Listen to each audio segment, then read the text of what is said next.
Civil सेवा की तैयारी अब और भी स्मार्ट, सेल्फ स्टडी के मैप्स के साथ।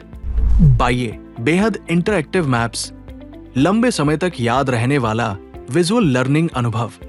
चाहे पर्यावरण और पारिस्थितिकी में भारत के संरक्षित क्षेत्र जैसे बाघ अभयारण्य और नेशनल पार्क हो, इतिहास में साम्राज्य और उनके राजा हों, या भारत के अंतर्राष्ट्रीय संबंध, या विषय विशेष मासिक करंट अफेयर्स और भूआकृतिक विशेषताएं, सब कुछ आता है जिंदा इंटरैक्टिव मैप्स के साथ।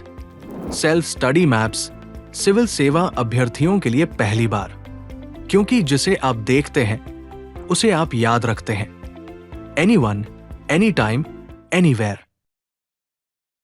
6 दिसंबर 2025 को अमेरिका ने भारत अमेरिका डीटीए की नई व्याख्या प्रस्तावित की, जिससे भारत में RNOR resident but not ordinarily resident श्रेणी के लोगों के लिए टैक्स संधि लाभ समाप्त हो सकते हैं।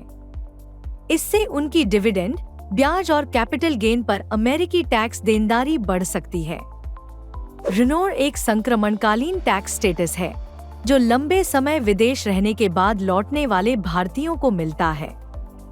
इस दौरान उनकी विदेशी आय भारत में टैक्स फ्री रहती है, केवल भारत में अर्जित आय पर कर लगता है। रिनोर बनने के लिए वर्तमान वर्ष में 120 to 182 दिन भारत में रहना, पिछले 10 में 9 वर्ष नॉन रेसिडेंट होना, 7 वर्षों में 729 दिन या उससे कम भारत में रहना आवश्यक है। अमेरिका OECD कमेंट्री के आधार पर मानता है कि रिनोर भारतीय टैक्स निवासी नहीं है, क्योंकि भारत उनकी वैश्विक आय पर कर नहीं लगाता।